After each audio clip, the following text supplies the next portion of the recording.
আমরা বাংলাদেশে কোনো মেজরিটি মাইনরিটি মানব না। এদেশের সমস্ত বৈধ নাগরিক এবং এদেশে যারা বসবাস করেন তারা সকলেই বাংলাদেশের দেওয়া বাংলাদেশের সংবিধান অনুযায়ী তাদের সমস্ত অধিকার সমানভাবে ভোগ করবেন। এখানে কোনো বৈষম্য চলবে না। কোনো পরিস্থিতি হলেই এদেশের যারা মুসলমান নন তারা ভয়ের সংস্কৃতিতে থাকবে কেন? ওটাকে আমরা গুড়িয়ে একাকার করে দিতে চাই। ও পরিবেশ আমরা রাখবো না। এ দেশ আমাদের সকলের, সবাইকে নিয়েই আমরা দেশ সাজাবো ইনশাআল্লাহ।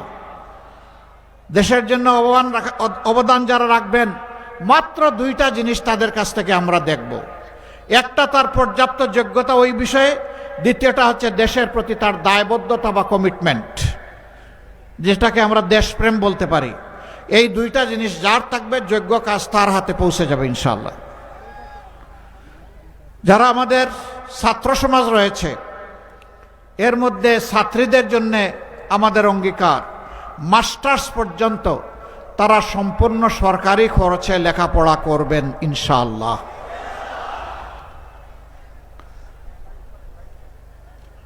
সকল শিশুর জন্য আমাদের অঙ্গীকার একটা মায়ের শিশুকে আমরা লেখাপড়ার বাইরে থাকতে দিব না। যে মায়ের যে বাবার সামর্থ্য আছে তারা তাদের সন্তানকে লুক আফটার করবে, যার নাই ইনশাআল্লাহ রাষ্ট্র এবং সরকার তার দায়িত্ব নেবে।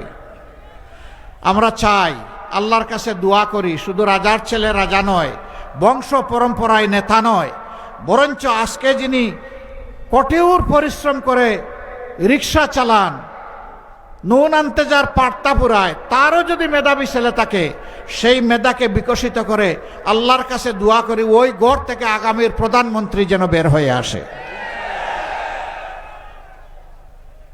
তাহলে ওরা বুঝবে দুঃখী মানুষ কেমনে বেঁচে আছে, ওদের দায় দরদ বেশি হবে, আর ওই জমিদারি প্রথার রাজনীতি ভেঙে চুরমার হয়ে যাবে।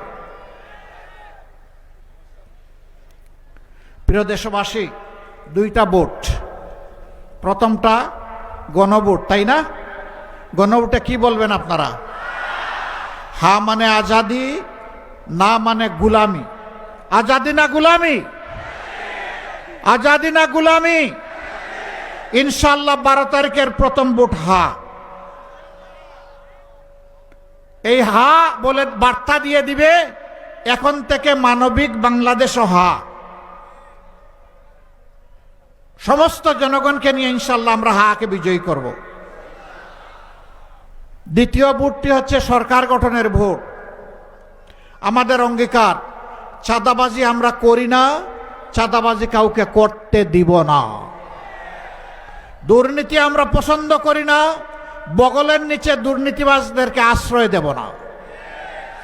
ব্যাংক ডাকাতি আমরা করি না, কোনো ব্যাংক ডাকাতের সাথে আমাদের কোনো আপোষ রফা হবে না। মামলা বাণিজ্য আমাদের খাসলত নয়, মামলা বাণিজ্য যারা করেছে তাদেরকেও আইনের আওতায় আনা হবে।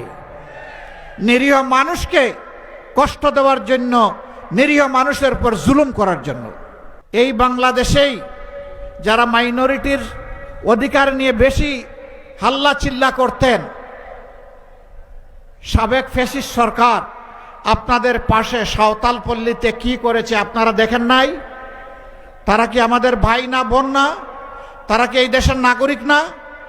আমরা তাদেরকে কথা দিচ্ছি, আমরা সবাইকে বুকে ধারণ করে সামনে আগাবো ইনশাআল্লাহ। আমরা সকলের নিরাপত্তা এবং অধিকার নিশ্চিত করব ইনশাআল্লাহ। মাদের জন্য ঘরে চলাচলে, কর্মস্থলে, সমস্ত জায়গায় মর্যাদা আর তাদের জন্য নিরাপত্তা, এই দুইটা জিনিস ইনশাআল্লাহ নিশ্চিত করা হবে। কোনো জালিম সাহস করবে না নারী জাতির কারো দিকে চোখ তুলে তাকানোর। সেই পরিবেশ বাংলাদেশে ইনশাআল্লাহ তৈরি করা হবে। এই অবস্থা দেখে অনেকে বেসামাল, ভাই মাঘ মাসে মাথা গরম করে লাভ নাই, চৈত্র মাস সামনে। এখনই যদি মাথা গরম করেন চৈত্র মাসে কি করবেন? পুরো আউট হয়ে যাবে। ঠান্ডা রাখেন, ঠান্ডা রাখেন, মানুষকে বুঝার চেষ্টা করেন, মানুষ কি ভাবছে কান পেতে শুনেন। দেশ বাঁচবে, আপনিও বাঁচবেন, সবাই বাঁচবে। এই ভোটটা আগামীতে হবে ইনশাআল্লাহ ইনসাফের প্রতীকে। আমরা 11 দল যে যেখানে সমন্বয় করে আমরা নিয়েছি, যাকে যে মার্কা যেখানে তুলে দেওয়া হয়েছে, এটা আমাদের 11 দলের মার্কা।